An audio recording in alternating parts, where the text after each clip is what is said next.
I never thought the sound of crackling fire could be louder than a scream. But that night, as my mother's house went up in flames, all I could hear was the roaring heat eating through 50 years of memories and the silence of the people who swore they loved her. My name is Evelyn Grace Morgan. I'm 42 years old. And I'm about to tell you how my own family buried my mother alive long before they burned her house down. It started the day I came back home after 14 years away. The air in our small New England town had that heavy sweetness of early spring, thick with lilac and smoke from backyard grills. I remember pulling into the gravel driveway and seeing the house exactly as it was when I left, white shutters, climbing ivy, wind chimes still hanging by the kitchen window. But when my mother opened the door, she looked smaller, like someone who'd been quietly folding herself up for years to fit inside a shrinking life. "Evie," she whispered, her voice trembling like she was afraid to believe I was real. "I'm here." "Mom?" We hadn't spoken much since the funeral, my father's funeral. 15 years ago, the day everything cracked open between us. Back then, my older sister Claire and her husband Nathan had stepped into the family business while I ran as far as I could. I built my own life in Boston, teaching literature at a small college, pretending that distance could silence guilt. But when Mom called 3 months ago and said, "I need to talk to you about the will," I felt that old ache of responsibility settle in my bones. Inside, the house smelled like lemon polish and something faintly sour. Like damp paper. She'd been keeping records. Stacks of folders and old envelopes piled on the dining table, every corner labeled in her neat, looping handwriting property titles, trust amendments, beneficiary drafts. "I want to change it," she said, running her fingers along the rim of a porcelain teacup. "Your father's old will, it doesn't feel right anymore. Things have changed since Claire and Nathan took over." She didn't have to explain. Everyone in town knew that Claire and Nathan's company, Morgan Timber Holdings, had been struggling. What people didn't know was how deep the rot ran. "They've been using my accounts," she admitted softly. "At first it was just small transfers. Nathan said they needed liquidity. But now, Evie, I can't even access my own savings. I signed papers I didn't understand." I felt my stomach twist. "Why didn't you tell me sooner?" "I didn't want to make you choose," she said. "You left. And I thought maybe it was better that way. But I'm not blind anymore." She took out an envelope and slid it across the table. Inside was a copy of her latest will, freshly notarized, leaving everything, not just her money, but the ancestral property, the land, the forest to me. "I'm sorry," she whispered, "but I can't let them have it. Not after what they've done." I should have told her to wait. I should have insisted on going to the police. But something in me wanted to protect her. The way I hadn't all those years ago when Dad died and Claire convinced her to sign over half the estate. When I left that night, I tucked the will into my bag and promised her I'd come back in the morning. She hugged me longer than usual. I didn't realize it would be the last time I'd see her alive. The call came at 3:17 a.m. "A fire," they said. "Electrical malfunction. The house collapsed before the fire department arrived." She was found in the kitchen. Cause of death, smoke inhalation. But when I drove back the next morning and saw Claire standing there perfectly composed in her black coat, no tears, no ash on her face, I knew it wasn't an accident. She looked like someone who had planned for this moment. Nathan stood behind her, pretending to console. But I caught the faint curl of a smile at the corner of his mouth. "Oh, Evie," Claire said, her voice dripping, false sympathy. She must have fallen asleep with the oven on. "You know how forgetful she's been lately?" Forgetful. That word sliced through me. It was the same word they'd used about my father before he accidentally fell from the second-story balcony 15 years ago. That night, I sat in my car outside the burned remains of the house and opened my bag. The envelope was gone. The will was gone. 2 days later, at the reading of the official will, the lawyer, a man I'd never met before, read aloud, A version that left everything to Claire and Nathan. Every asset. Every account. Even the land my grandparents had fought to preserve. I don't understand. I interrupted. She changed it. I saw the new document. The lawyer blinked at me. Impassive. Mrs. Morgan made several drafts over the years. This one was signed and witnessed last month. I turned to Claire, and she gave me a look that froze my blood. You really shouldn't make a scene, she said quietly. Mom wouldn't want that. For the next week, I couldn't sleep. I replayed every detail, my mother's trembling hands, the smell of paper, the missing envelope. Somewhere between the moment I left and the fire, someone had found out about the new will, and I knew exactly who. Nathan had been handling Mom's financial restructuring for years. He had access to her accounts, her passwords, even her notary. He was the one who'd convinced her that digitizing everything would make life easier. I began digging. Quietly. Her bank showed multiple recent logins from an IP address registered to Morgan Timber Holdings. There were transfers, 5,000 here, 20,000 there into a private account under Nathan's name. But that wasn't the worst part. The fire report listed the point of origin as the kitchen. But my mother's oven was electric, newly installed. The forensic summary said something about accelerants consistent with kerosene residue. No mention of a gas leak. No trace of a short circuit. Someone had soaked the floor. Someone had made sure she wouldn't wake up in time. Grief hardened into something else. It wasn't rage yet. Not the explosive kind. But the kind that seeps into your bones. Quiet and deliberate. I told myself I'd go through legal channels. That I'd fight clean. But that's not what happens when you lose everything twice. 2 weeks after the funeral, Claire invited me to the office to settle Mom's estate matters. Her voice on the phone was syrupy sweet. The kind that drips just before poison takes effect. I went anyway. Morgan Timber Holdings sat on a hill overlooking the river. Glass walls reflecting the gray sky. Inside, the air smelled of cedar and expensive deceit. Claire waited in the conference room with Nathan and a woman I didn't recognize, a polished brunette in her 30s wearing a tailored suit. This is Leah Summers, Claire said. She's our legal counsel. She's helping us with the probate transition. Leah smiled thinly. I'm sorry for your loss. Her tone was professional, detached. The kind of voice that had rehearsed condolences for profit. Claire leaned back, crossing her arms. We've reviewed all the documents. Everything's in order. Nathan and I are consolidating the holdings under one trust. It's what Mom wanted. She wanted to disinherit you. I snapped before I could stop myself. I saw the new will. Claire didn't flinch. Then you should have kept it safe. The room tilted slightly. You stole it. Prove it, she said, smiling. Nathan pushed a folder across the table. In the meantime, we'd like you to sign this release. It acknowledges that you've received your share, $50,000 in cash, and waive any future claim to the estate. I stared at him, my pulse hammering in my throat. You want me to sell my mother's life for $50,000? He shrugged. It's more than you've contributed to the family in years. Leah watched me closely. Her expression unreadable. You don't have to decide now, she said softly. But if you fight this, it'll get ugly. Courts, depositions, investigations. Sometimes the truth doesn't survive the paperwork. I realized then that Leah wasn't just their lawyer. She was their cleaner, the one who made sure everything looked legitimate when it wasn't. I didn't sign. I walked out into the cold afternoon air. Shaking so badly, I had to sit on the curb to breathe. A man passing by stopped and handed me a coffee. He had kind eyes, rough hands. You okay? Ma'am, he asked. Do I look okay? I said, half laughing, half breaking. He smiled sadly. Didn't think so. My name's Tom Ellis. Used to work for your family's company before they started cutting corners.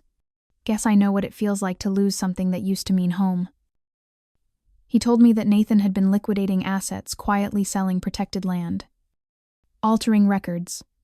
And then he said something that made my skin crawl. There's a warehouse near the old mill. They keep the original paper contracts there. Fireproof storage.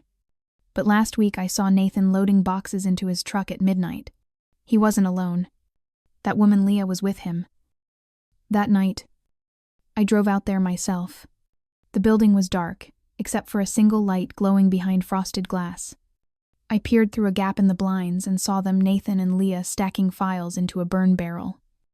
Paper turned to ash in slow, curling waves.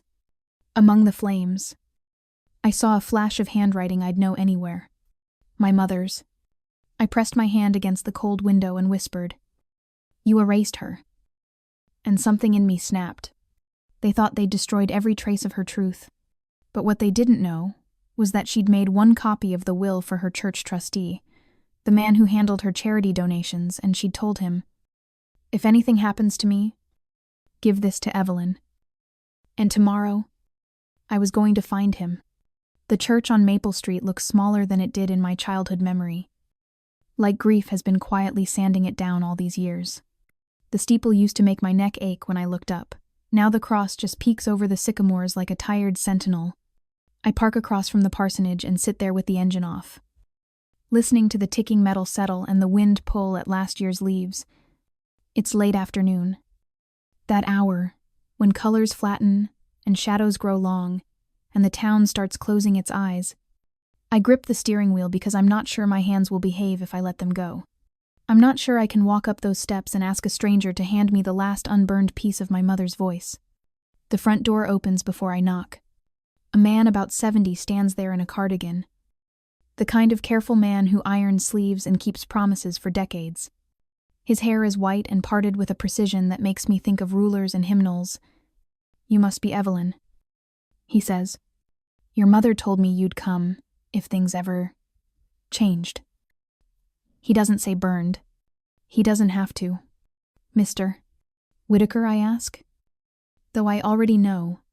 He was the church trustee who mailed receipts for my mother's donations with notes in the margin about lilies and bake sales. All signed in that tidy square hand. "Please," he says, stepping aside. "Call me Arthur."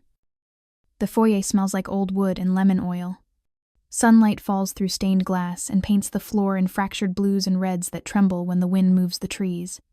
I used to sit right there as a kid, tracing the colored light with the edge of my shoe, building kingdoms from glass while my father spoke to everyone after service with his patient. Politician smile. I feel that version of me looking over my shoulder now, wondering why I left, and why I stayed away so long, and why I am shaking. Arthur leads me into his office and closes the door with a soft click, like he's afraid a loud sound will tear something open that can't be repaired. On the desk sits a lockbox.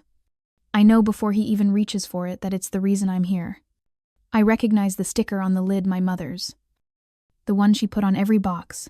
She meant to keep safe, a faded gold star from a long-ago Christmas pageant. She came to me in February. Arthur says, fitting a key into the lock. Said she feared there would be confusion after she was gone. Your sister had taken an unusual interest in the family accounts. He glances at me to measure the damage of his words. I think the damage happened months ago. But he still looks sorry. He opens the lid. Inside an envelope with my name and my mother's looping script. A flash drive in a tiny velvet pouch. And a document folded in thirds. Notarized. Stamped in a way that makes my vision tilt. I haven't read any of it. Arthur says, except the instructions on the outside. He turns the envelope over. In my mother's handwriting, Evie, if you are reading this, it means I was not brave enough to say it out loud. I don't open it yet. I hold it like it's a warm bird. I don't want to scare. Arthur clears his throat. I should tell you, he says. A woman came by 2 nights after the fire, said she was your mother's attorney, and needed to collect some documents for probate. She had a letterhead with your father's old firm name. But your father's firm closed years ago. Leah. I whisper. She was very persuasive. Arthur says delicately, I told her I would look into it and call her if anything came to light. She asked if anyone else had access to my files. I said no. She watched my face as if she wanted my pupils to give her the truth. I don't know whether to be grateful or terrified. Thank you, I say. It comes out hoarse. For not giving her anything. He nods. Your mother was a stubborn woman when she wanted to be. She asked me to be. 2. I slide the will from the box and scan the names. The bequests. The clauses that bear her logic and her love like fingerprints. Everything to me. With a line about establishing a conservation trust for the forest that cradled our childhood. A handwritten codicil. Dated 3 weeks before the fire. In the event of my death by suspicious or sudden means, please deliver the enclosed items to Evelyn Grace immediately without consulting my elder daughter or her husband. I read that line 3 times. As if repetition will make it untrue. Suspicious. She wrote the word and still went to sleep in that house alone. I opened the letter last. Evie. My brave girl. I know you think I chose Claire over you after your father died. That day I asked you to be kind to your sister when she was drowning in a marriage she pretended was a raft. I wanted to save you both. And in trying, I lost you. I see that now. Nathan took more than money. He took the story of your father's death and wrote it in his own hand. He brought a contractor to fix the balcony railing the week before your father fell. He told me it was my grief, confusing facts. And I believed him because grief is an excellent liar. I found the receipt last winter. Stuffed in the pocket of your father's old peacoat. The contractor's name is on it. So is Nathan's signature. I was going to take these to the police. Then Claire called me a fool and said I was not well. I am well enough to write this. And well enough to know that if I make a wrong move, it will be my last. So I did the one wise thing left to me. I put you back in the center where you always belonged. If I am gone when you read this, I know that I tried to come back to you. Please save our forest. Please save yourself from my mistakes. Love. Mom. Some losses don't make a sound when they land. They arrive soft. Like snow. And smother the world. I sit there with the letter in my lap and feel the years I spent away pile up around me. Drifting over our front steps. Over my mother's kitchen table. Over the balcony where my father fell. Until all of it is a white hush and only my pulse remembers how to speak. When I look up, Arthur is watching me through eyes that have seen too many funerals. He doesn't say I'm sorry. He doesn't say anything at all. He pours tea and sets the cup in front of me and lets me hold it for the heat. We copy the will. Arthur scans the letter and the receipts from the flash drive onto a password-protected folder and hands me the originals in a canvas bag that used to carry hymnals. I'll keep duplicates here, he says, in case you need them. He writes his home number on a yellow sticky note even though it's stamped on a card right there. It matters to him that I have it in his own ink. When I step back outside, the sky has turned the color of bruised plums. The first drops of rain touch my face like a blessing or a warning. I make it to the car, toss the bag onto the passenger seat. And for a second, I just sit there shaking with a mixture of relief and terror because proof is not a map. It's a lit match in a room full of bourbon. I could run it to the police right now. I think I could march into the station and say the words murder, arson, forged will. But I remember the way Leah said investigations like it was a knife with a silk handle. Sometimes the truth doesn't survive the paperwork. Sometimes, in this town, the paperwork belongs to people who dine with judges. My phone buzzes. A number I don't recognize. I answer because I'm tired of fear pretending to be wisdom. Evelyn. A woman's voice says, "This is Leah. I'm calling out of courtesy. Please come by the office tomorrow morning at 9. We have new documents that require your signature. I'd hate for you to miss the window and make things difficult for yourself. Out of courtesy." I repeat. Like you were courteous when you went to Arthur 2 nights after my mother died and tried to steal from a church. A tiny pause. The sound of a smile on the phone. Be careful what you accuse people of. Evelyn. Grief clouds judgment. See you at 9. The line goes dead. The rain comes faster. I put the car in drive and pull away from the curb because I can't sit still with her voice in my ear. When I turn onto Maple, headlights flash in my rearview mirror, a black SUV that swings out so smoothly it feels like choreography. I take 3 lefts through the quiet grid of town, past the library and the shuttered ice cream stand, and the SUV mirrors every turn. When I speed up, it does. 2. I remember a trick my father taught me when I first learned to drive: take an unexpected right into a one-way with a quick exit lane. If they're casual, they'll hesitate. If they're hunting, they won't. I swing into Pine Alley, a narrow cut behind the hardware store, and the SUV follows without blinking. I don't go home. I go to Tom. His workshop sits at the edge of the river. In the old boathouse he rented, after Morgan Timber cut his hours, and then his benefits. The place smells like varnish and sawdust, and the kind of work that keeps a man's hands honest. Lights glow behind the warped windows. I pull in fast and kill the engine. The SUV idles at the far end of the dirt lot, and then slides on. Slow as a thought that doesn't want to be caught. I bang on Tom's door with more force than I intend. He opens with a startled look that softens when he sees my face. "You found something," he says. Not a question. I tell him about Arthur and the letter and the receipt, with Nathan's signature and Leah's call. He listens without interrupting. Eyes steady in that way. That feels like a dock under your feet when the tide is angry. When I hand him the flash drive, he produces an ancient laptop and a newer external drive like a magician with a single good trick that saves the show. We pull up file after file bank transfers. Emails where Claire says Mom is slipping. Let's get ahead of this. Scanned copies of my mother's notes with dates circled like bruises. Then Tom pauses at a series of images with timestamps from the warehouse by the old mill. "You said you saw them burning documents." He murmurs, "I think this is where we make them explain what and why." Security camera stills. Someone left a maintenance log inactive. Or maybe Arthur's ghost of a god wants to be useful tonight. The photos show Nathan and Leah loading bankers' boxes into the back of Nathan's truck at 1241A. The next frame shows a barrel, flames licking up like a bad prayer. The next shows Leah holding a file up to read while it burns at the edges. Her face lit hellish and beautiful and blank. We watch them for 12 minutes of captured time. 12 minutes that could rewrite a will. Tom exhales.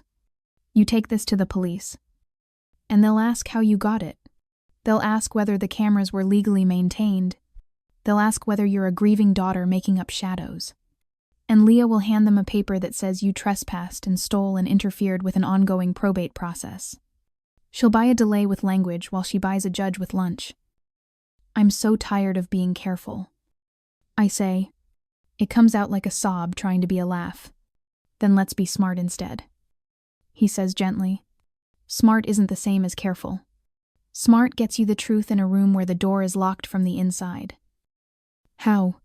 People like Leah thrive in private, where they can turn the lights off and call it procedure. So we put her in public. We put Claire there. 2. We put the will and the receipts and the footage and your mother's letter where the town can see it before anyone can shred it. We make it so loud that the paperwork has to listen. I picture the community hall on Market Street, the place where the town meets to argue about zoning and who gets to sell lemonade at the 4th of July parade. A microphone that squeals at the worst moments. Folding chairs that pinch fingers. I picture Leah's face when she has to explain kerosene and midnight to Mr. Dwyer from the bait shop. I picture Claire under fluorescent lights. Not framed by glass and money, but by the people who remember her borrowing sugar and not returning the cup. Fear, and something like electricity move together in my chest. They'll try to stop me. I say, "They will." Tom says, "That's how we'll know we're aiming right." The rain turns to a steady drum on the roof. Outside, the river lifts its dark shoulder and rolls. Tom prints stills from the footage and tucks the flash drive into a metal tin he screws shut.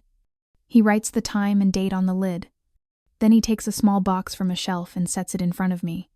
"Old carpenter's trick," he says. "False bottom. Put your mother's letter under there. If someone breaks in and grabs what's obvious, they'll brag about how clever they were while we keep the heart of it safe. I slide the letter in. My hands are steadier now. Maybe that's what plans do. They loan you a spine. On my way out, I pause at the door. Tom, I say, why are you helping me? He shrugs like it's nothing. Because your father once stopped in my dad's shop when I was 14 and taught me how to read a contract, so no one could cheat me on a job. Because when Morgan Timber started selling pieces of the forest that holds this town together, nobody believed me until I brought proof. Because you looked like a person who carried a heavy thing alone for too long. He smiles. Small and sad. And because I'm angry, too. I drive back toward town under the rain's steady whisper. The black SUV is waiting near the railroad crossing. It pulls out again. Patient and inevitable. And part of me wants to laugh at the predictability of men who think they're storms when they're only weather. I don't lead it home. I lead it to my mother's ruin. The fireside is a dark wound stitched with yellow tape that flutters like a coward's flag. I park at the edge of the lot and step into the mud and the scent of wet ash. The SUV idles across the street. I pretend not to see it. I walk to the sag of what used to be the kitchen and kneel where the tile pattern shows through soot like a ghost. I press my palm to the earth that held the heat that held my mother's last breath, and I say out loud, to the ground and the SUV and my shaking knees, you didn't erase her. The passenger door opens. Leah steps out under an umbrella, the color of oil slicks. She doesn't come closer. She looks at the ruin the way a butcher looks at weather. 9 o'clock. She calls, don't be late. I stand. The rain has washed soot into my skin. A second baptism. I'll be early. I say. And my voice doesn't wobble because I'm not walking into their office tomorrow. I'm walking into the market hall with a lockbox under my arm and a town that remembers how to listen.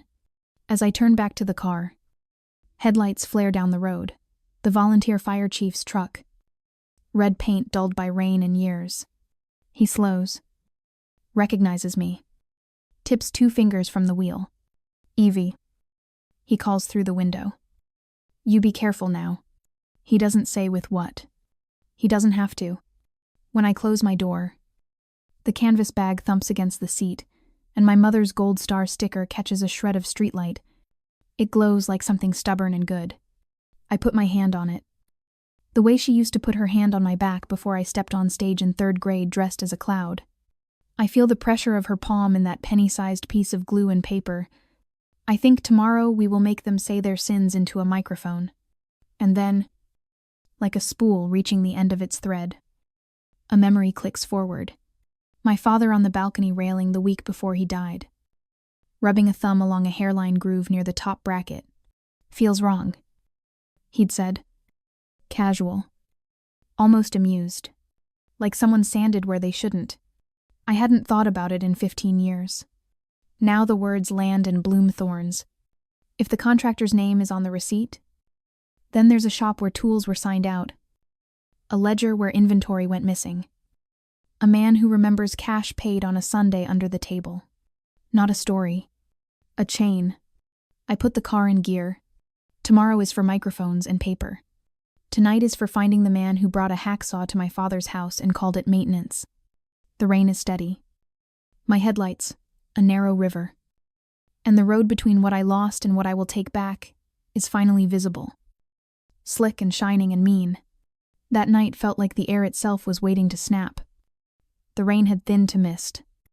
The clouds heavy but unmoving. And somewhere in the distance, a train moaned across the valley. I drove without headlights until the town was a bruise behind me. The road to the contractor's yard curved through old timberland, the same woods my mother fought to preserve. There were ghosts in those trees, my father's voice teaching me the names of the birds. My mother's laughter when she pretended to get lost on purpose. Every mile closer to the truth felt like a betrayal of something softer. But there was no way to turn back. I kept hearing my mother's words in that letter. He brought a contractor to fix the railing. The receipt is in his name. At the edge of the woods stood Grayson and Sons Construction. A squat metal warehouse with one sodium lamp humming above the door. I killed the engine and listened just frogs and the drip of water from the eaves. Then footsteps. A flashlight beam swept across the gravel and landed on me before I could move. "Can I help you?" The voice was wary. Male. Older. The man who stepped into the light wore a tool belt and rain jacket spattered with paint. "I'm looking for Mr. 5. Grayson." I said, "I'm Evelyn Morgan. My father contracted you 15 years ago for balcony repairs." He froze for a fraction of a second. "You're Robert Morgan's girl." "Yes." He looked over his shoulder as if the trees might be listening. "You shouldn't be here. Please. It's important." Something in my voice must have cracked, because he sighed and motioned me inside. The warehouse smelled of oil and rust. Tools hung in neat rows, labeled with names and dates on masking tape. He walked to a filing cabinet, pulled open a drawer, and rifled through carbon copy receipts. "I keep everything," he muttered. "Old habits." He found the page. I saw it upside down before he turned it toward me. Work order, Hasson 427. Morgan Residence. Signed not by my father, but by Nathan Hale. Payment cash. Notes: remove existing railing bracket. Adjust per request. Per whose request, I asked. He rubbed his jaw. That's the strange part. Your brother-in-law said he wanted the bolts loosened slightly because they were over-tightened and causing wood warping. I argued. Told him safety rails don't warp that fast. He waved a check in my face. Said the old man wanted it done before inspection. Did you see my father that day? No. Just Hale and another man I didn't know. Wore gloves the whole time. Took photos. Did you ever tell anyone? I did. To the police. After your father's fall, they told me the case was closed. Accidental. When I insisted, a woman came by lawyer type. Said I was mistaken. That if I kept spreading stories about a grieving family, there'd be consequences for my business license. My blood went cold. A brunette polished. Expensive coat. He nodded. Yeah. Leah something. The name slid through the air like a blade. He turned the paper toward me.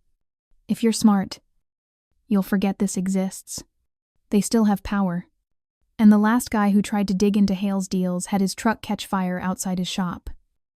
Then I'll take the risk, I said, and pulled out my phone to photograph the receipt.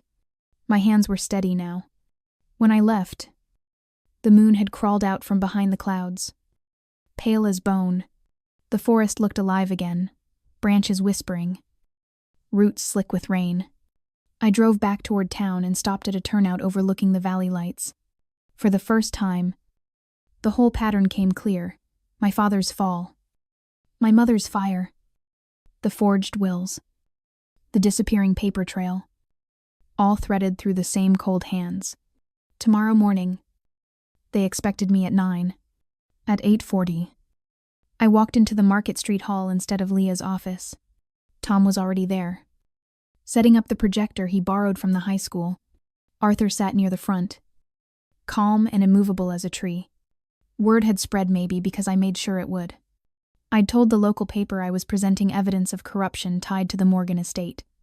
Small towns are starved for spectacle. By 9, the hall was packed. I wore black, not mourning, but armor and carried the lockbox like scripture. When Leah and Claire arrived, their faces froze at the sight of the crowd. Nathan came in behind them, jaw tight, eyes darting for exits. What is this? Claire hissed. An audience. I said, you like control, so let's keep it public. Leah's smile didn't reach her eyes. Evelyn, you're grieving. Don't make a scene. I'm not making a scene, I said. I'm making a record. The microphone squealed once, then settled. My voice sounded strange through the speakers, stronger, older. For those who don't know me, I'm Evelyn Morgan, daughter of Robert and Marianne Morgan. For the past 2 months, I've been told that both my parents died by accident. I have proof that neither death was accidental. The crowd murmured. I opened the lockbox and placed the documents one by one on the table. The will, the letter, the contractor's receipt, the photos from the warehouse. The projector lit up behind me, casting images onto the wall, Nathan and Leah beside the burn barrel. Flames curling around, stolen pages. This, I said, pointing, is what my family's business did to the truth. They burned it. Leah rose. Smooth as ever. This is defamatory, she said to the crowd. None of these materials have been authenticated. Miss Morgan is emotionally unstable. There's a restraining order being filed as we speak. Then let's authenticate them. I gestured to Arthur. He stepped up. Holding the notarized will, I witnessed Mrs. Morgan sign this, he said. She was lucid and deliberate. The copy presented for probate was not this document. Claire's voice cracked. Mom was confused. You're exploiting her memory. No, I said quietly. You did. Nathan started toward the stage. Tom moved in front of me. Sit down. Hail, he said, loud enough for the room to hear. We've got security footage.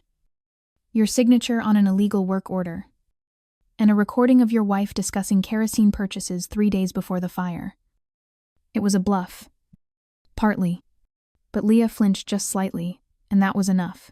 Someone in the back whispered, "Call the sheriff." Another person already had their phone up filming. Claire turned pale. Nathan's lips moved, but no sound came out. Leah tried one last tactic. "This is a misunderstanding," she said. Stepping closer to the microphone, there were financial disputes. Yes, but no crime. These images, this narrative have been manipulated. Then, explain this. I pulled the flash drive from my pocket and handed it to the local news anchor who'd slipped in with his camera crew. It's yours to verify. Full copies exist in 3 places. Burn one. 3 more rise. Leah's expression hardened into something animal. You think you've won? She hissed. No, I said. I think the truth finally has a witness. Police arrived within minutes, small town quick. Drawn by rumor faster than dispatch. By noon, the hall was half chaos, half catharsis. Reporters swarmed. Townsfolk argued. And the sheriff took possession of the evidence, while his deputy read Leah her rights. Claire wept. Nathan tried to run and was caught before he reached the door. When the noise ebbed, Arthur touched my arm. She'd be proud, he said softly. I wanted to believe him. But pride wasn't what I felt. It was exhaustion, an ache so deep it reached my teeth. That night, I walked to what was left of my mother's land. The rain had cleared, the forest steaming in moonlight. For the first time in years, the air smelled clean. I sat on the stone wall and listened to the river below. And I realized revenge wasn't what this had become. It was restoration. The next morning, I received a letter postmarked a week before the fire. My mother's handwriting again. Just one line this time. If the forest survives us, then so does love. I looked out at the trees and thought of Tom, of Arthur, of every quiet ally who chose truth over comfort. Maybe family isn't blood. Maybe it's the people who stand beside you when the world starts burning and say, "We'll rebuild." So I did. I reopened the Morgan Trust, not for profit, but as a sanctuary. We planted new saplings where the house once stood. We named the grove Marianne's Promise. And sometimes, when the wind moves just right, I swear I can hear her voice through the leaves, laughing like she used to when she pretended to be lost. And I laugh, too, because I finally know where home is. If this story reached you, if you've ever been silenced, betrayed, or made to doubt your own memory, please share it. Someone out there needs to know that the fire doesn't win if you keep walking through it. Like, share, and subscribe for more stories that remind us truth may burn, but it always leaves light.